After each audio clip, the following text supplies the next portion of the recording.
Құрметті студенттер, бүгінгі саясаттану сабағы бойынша өтетін тақырыбымыз әлемдік саясат және халықаралық қатынастар деп аталады. Онда негізгі қарастыратын мәселелер жоспары бойынша әлемдік саясат және халықаралық қатынастар ұғымы, екінші халықаралық саяси институттар мен олардың қызметтері, үшінші қазіргі жаһандық мәселелер жүйесіндегі Қазақстан. Жалпы саясат ол бүкіл әлемдік құбылыс, ол дүние жүзіндегі барлық адамдардың, ұлттар мен ұлыстардың, әлеуметтік топтардың, ұйымдар мен мемлекеттердің өмір тіршілігінің ажырамас саласы, қоғамдық болмыстың айқындаушы факторларының бірі. Енді қазіргі заманда әлемдік саяси үрдістің ағымдардан тысқары оқшау қалып отырған ешқандай мемлекетте қалыпты жоқ. Ал саяси үрдіс дегеніміз, әлемдік саяси үрдіс дегеніміз дүниежүзілік қауымдастығының өміріне қатысты шешімдерді қабылдап, оларды іске асыру жолындағы мемлекеттік саяси институттардың, қоғамдық және саяси қозғалыстардың, халықаралық ұйымдардың, жеке адамдардың іс-әрекеті. Жалпы әлемдік саясат 20 ғасырдың соңғы ширегінде ақш-та пайда болған ғылыми және білімдік пән қазіргі жаһандық жағдайында қалыптасқан әлемнің жаңа саяси жүйесін зерттейді. Жалпы мемлекеттердің басқа елдермен қарым-қатынасын халықаралық аренада өз қатынасын реттеуге байланысты әрекетін сыртқы саясат деп атайды. Мемлекеттің сыртқы саясатының мазмұнын айтатын басты мәселе ұлттық мүдде. Ұлттық мүдде хақындағы мәселелерге әдетте ұлттық еркіндік және тәуелсіз мемлекеттінде сақталуы, сыртқы соғыс қауіп-қатерінен сақтану, ұлттың тұрмыс жағдайын жақсарту, халықаралық аренада мемлекеттің экономикалық және саяси позицияларын қорғау, және дүниежүзілік саясатта мемлекеттің ықпалын сақтау және оның аясын кеңейту. Енді осы сыртқы саясатта маңызды құралдардың бірі дипломатия болып табылады. Дипломатия сыртқы қатынасты қамтамасыз ететін және шет елде мемлекеттік құқық пен мүдделерін қорғау жөніндегі мемлекет, үкімет басшыларының және сыртқы қатынасқа түсетін мекемелердің ресми әрекеті. Шет елдермен дипломатиялық қарым-қатынас жасау сыртқы саясатты жүзеге асырудың дәстүрі болып табылады. Өздеріңіз білесіздер, қазіргі мемлекет басшысы Қасым-Жомарт Кемелұлы дипломатиялық қызметте бірнеше жыл қызмет істеген. Онау Мәскеуде халықаралық қатынастар институтын бітіргеннен кейін КСРО кезінде соңғы 70-ші жылдары сыртқы істер министрлігінде жұмыс істеген, одан кейін Сингапур, Қытай елдерінде елшіліктерде қызмет атқарған. 91 жылы тәуелсіздік алғаннан кейін елге келіп сыртқы істер министрлігінің орынбасары болды. Одан кейін сол министрлікті басқарды, сыртқы істер министрі болды. Одан кейін сенаттың төрағасы қызметін атқарды, үкімет басшысы болды. Және осы 2011-2013 жылдар аралығында әлемдегі үлкен ұйым, Біріккен ұлттар ұйымының орынбасары қызметін атқарды. Осы ұйымның Еуропалық өкілдігі, яғни Женевадағы өкілдігін басқарды. Халықаралық қатынас дегеніміз әлемдік қауымдастықтың негізгі субъектілерінің арасындағы саяси, экономикалық, әлеуметтік, дипломатиялық, құқықтық, әскери және гуманитарлық байланыстар мен қатынастардың жүйеленген жиынтығы. Енді жалпы халықаралық қатынастардың ерекшеліктеріне мыналар жатады. Біріншіден, бүкіл әлемдік сипатқа ие, яғни аймақтық ауқыммен немесе бір нақты бір салалармен шектелмейді халықаралық қатынастар. Екіншіден, оған кешендік жүйелік сипаттан. Енді осы заман халықаралық қатынастардың соған орай халықаралық саясаттың негізгі принциптеріне мыналар болып табылады. Бірінші, демократияландыру, мемлекеттердің ішкі саясатында және өзара қарым-қатынастарда демократия принциптерін басшылыққа алу, демилитарландыру, халықаралық қауіпсіздік жүйесін құру, елдер мен халықтар арасындағы өзара сенім мен сыйласын ортақ қарусыздану процесін пәрмен жүргізу. Деидеологияландыру, халықаралық қарым-қатынасты реттеуге идеологиялық тіресуден, қасаңдықтан бас тартып, жалпы адамзаттық мүддені жоғары ұстау. Соңғы, гуманиландыру, халықаралық қатынастарға ізгілік, адамгершілік, имандылық сипат беру. Енді халықаралық қатынастардың жіктелуіне келетін болсақ, әртүрлі бағыттар бойынша жіктеледі. Бірінші, салалық принцип бойынша ол экономикалық, саяси, әскери, стратегиялық, мәдени, идеологиялық бөлінсе, екінші, қатысушылар құрамына қарай мемлекетаралық, партиялар арасындағы, топаралық, халықаралық ұйымдар арасындағы, трансұлттық корпорациялар арасындағы және жеке адамдар арасындағы.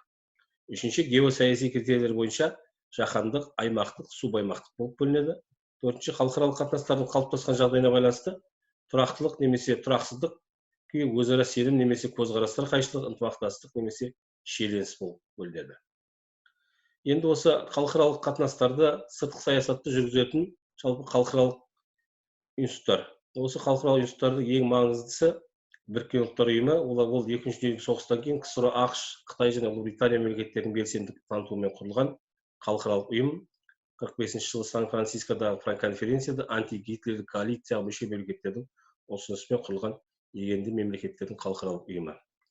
Оның негізгі қызметі бүкіл әлемдік бейбітшілік пен қауіпсіздік сақтау, ұлттар арасында достық, қарым-қатынастарды дамыту, халықаралық мәселелерді шешуде халықаралық ынтымақтастықты жүзеге асыру мен адам құқығын құрметтеуді қолдау, осы мақсаттарға қол жеткізуде ұлттардың бірлесіп әрекет ететін орталық болу. Енді жалпы біріккен ұлттар оның негізгі атқаратын ішінде органдары бар, басты қызметтері. Олар бас ассамблея, қауіпсіздік кеңесі, экономикалық және әлеуметтік кеңес, қамқорлық туралы кеңес, халықаралық сот, секретариат. Бұрынғы тмд мемлекеттерінің ішінде 45 жылы соғыстан зардап шеккен мемлекеттер ретінде Украина мен Беларусия осы біріккен ұлттар ұйымының мүшесі болып қабылданды. Ал қалған тмд мүше мемлекеттердің барлығы 91 жылы тәуелсіздік алған, 92 жылы 2 наурызда Қазақстан да осы біріккен ұлттар ұйымының толыққанды мүшелігіне қабылданды. Екінші ұйым бұл Шанхай ынтымақтастық ұйымы. Бұл Шанхай ынтымақтастық ұйымы 1996 жылы Қытайдың ірі экономикалық сауда орталығы Шанхай қаласында құрылуымен Шанхай бестігі деп аталды. Оның негізі оған қатысушы мемлекеттер Қазақстан, Қырғызстан, Қытай, Ресей және Тәжікстан мемлекеттері. Осы 2001 жылдан бастап Өзбекстан ұйымға кіргеннен кейін Шанхай ынтымақтастық ұйымы деген атпен тұрақты үлкен әлемдік деңгейдегі халықаралық ұйым болып қалыптасты. Енді оның бірнеше органдары бар, оны слайдта келтірілген. Соңғы кездері жалпы Шанхай ынтымақтастық ұйымының халықаралық қатынастарда үлкен әжептәуір позициясы нығайды, беделі жоғарылады. Соңғы кездері сол осы ұйымға мүшелікке қабылдануға ұсыныс берген мемлекеттер көп. Соның ішінде Үндістан, Иран, Пәкістан, Моңғолия мемлекеттері қазіргі таңда осы ұйымның байқаушы мемлекеттер ретінде қатысады. Мына слайдта осы Шанхай ынтымақтастығына байланысты кездесулерден, жиындардан, мемлекет басшыларының кездесулері, үкімет басшыларының кездесулерінің көріністері берілген. Енді одан кейінгі ұйым, Еуропадағы қауіпсіздік және ынтымақтастық ұйымы 20 ғасырдың 70 жылдары, дәлірек айтқанда 1975 жылы Финляндияның астанасы Хельсинки қаласында Хельсинки хартиясы немесе Хельсинки келісім деген атпен құрылды. 1994 жылы Будапештте өткен мемлекеттер мен үкіметтер басшыларының кездесуінде аталған кеңесті Еуропадағы қауіпсіздік және ынтымақтастық жөніндегі ұйым деп атау жөнінде шешім қабылдады. Негізгі мақсаты басқару мен демократиялық үрдіс негізіндегі аймақтық тыныштық пен қауіпсіздік. Қазақстан тәуелсіздік алғаннан кейін осы Еуропадағы қауіпсіздік және ынтымақтастық ұйымының толыққанды мүшесіне қабылданды және толық белсенді қатысу ретінде осы ұйымның бастамасымен біраз іс-шараларға, халықаралық кездесулерге қатысты. 2000 жылдардан бастап осы Еуропадағы қауіпсіздік және ынтымақтастық ұйымына төрағалыққа өзінің өтінішін білдірді және 2010 жылда осы Еуропадағы қауіпсіздік және ынтымақтастық ұйымының төрағасы қызметін атқарды. Сол төрағалық кезінде 2010 жылы қаңтар айында Астанада үлкен мемлекет басшыларының үлкен кездесуі болды. Ол тарихқа Астана декларациясы қабылданып, тарихқа Астана декларациясы деген атаумен үлкен манифест қабылданды. Енді ол мына бейне көріністерде осы ОБС-ге байланысты, жаңағы Еуропадағы қауіпсіздік және ынтымақтастық ұйымына байланысты суреттер берілген.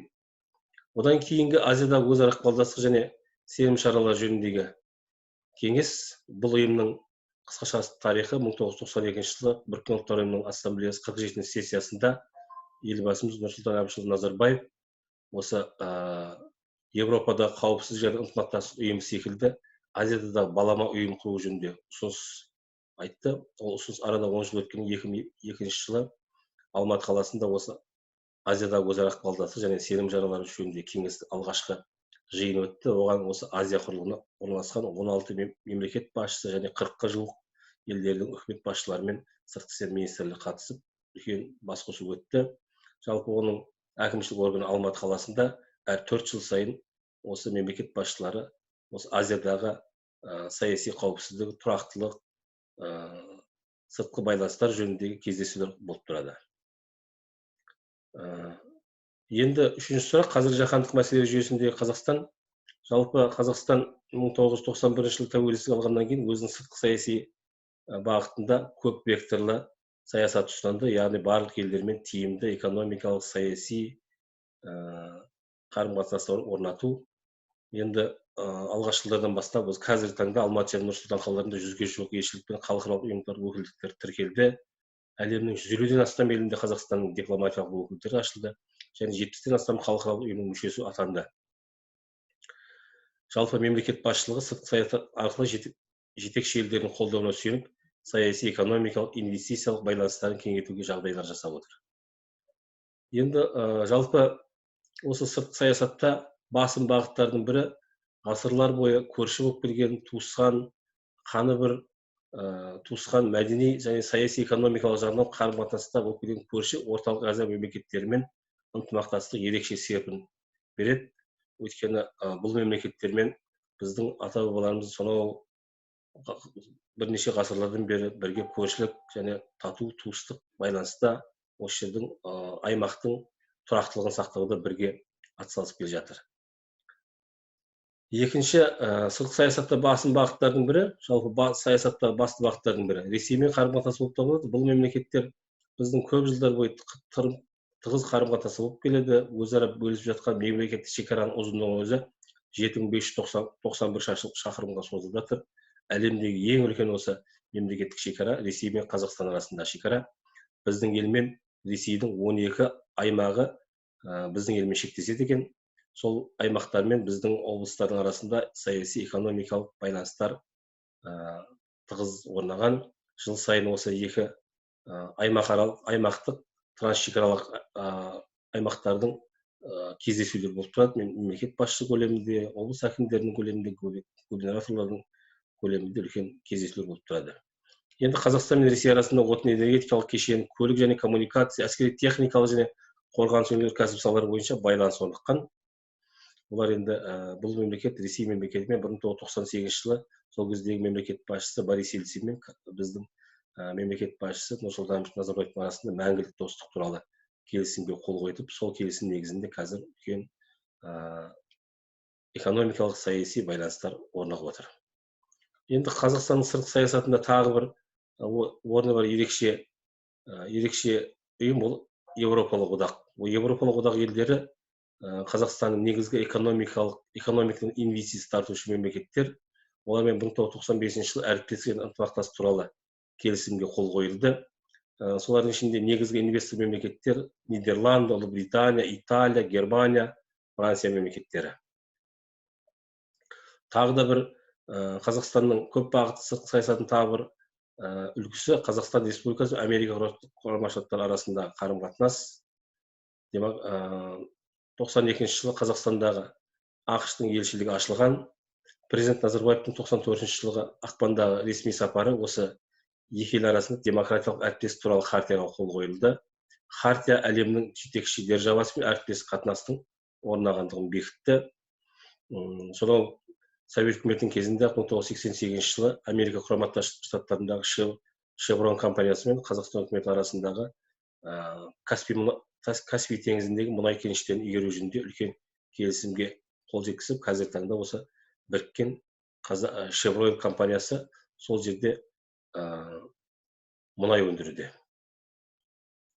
Одан кейінгі жалпы Қазақстанның үлкен саяси және туысқан әріптесі ретінде Түркия мемлекетін айтуға болады. Енді сонау 91 жылы ең бірінші тәуелсіздік алған кезде айналасы 30 минуттың ішінде Қазақстанның тәуелсіздігі ең бірінші болып мойнаған осы туысқан Түркия мемлекеті. Түркия мемлекетімен біздің саяси, мәдени, экономикалық байланыс тығыз байланысы дамып келе жатыр. Соның бір айғағы 92 жылы Түркістан қаласында құрылған Қазақ-Түрік университеті, сол жылы құрылған Катеп қорының негізінде құрылған Қазақ-Түрік лицейлері, ол қазіргі таңда білім инновация лицейлері аталатын. Осы лицейлер, осы оқу орындары осы Қазақстан мен Түркия арасындағы байланыстардың негізгі орталығына айналып отыр. Осы біздің осы Қазақ-Түрік лицейлерін, білім инновация лицейлерін бітірген біздің түлектеріміз Қазақстанның барлық аймақтарында қызмет етуде. Жалпы Қазақстан өзінің сыртқы саяси бағытында барлық елдермен бейбіт, және тығыз экономикалық саяси әріптестікке негізделген саясат орнықтырып отыр. Ол яғни ол мемлекеттің дамуы үшін алда мемлекеттің саяси барлық елдермен саяси тығыз қарым-қатынас орнату мемлекеттің басым бағыттарының бірі. Сондықтан әрдайым да ол біздің мемлекетіміз барлық елдермен тығыз әріптестік қарым-қатынасуға мүдделі. Сол жолда біздің мемлекет басшылары, үкімет басшылары сол жолда жұмыс істеуде. Жалпы енді бүгінгі сабақ тақырып бойынша айтылатын осы мәселелер. Назарларыңызға, тыңдағандарыңызға көп рахмет. Енді өздеріңіз сұрақтарыңыз болса, менің электронды поштама немесе WhatsApp желісіне өздеріңіздің қалаған сұрақтарыңызды қоюлар беруіңіз болады.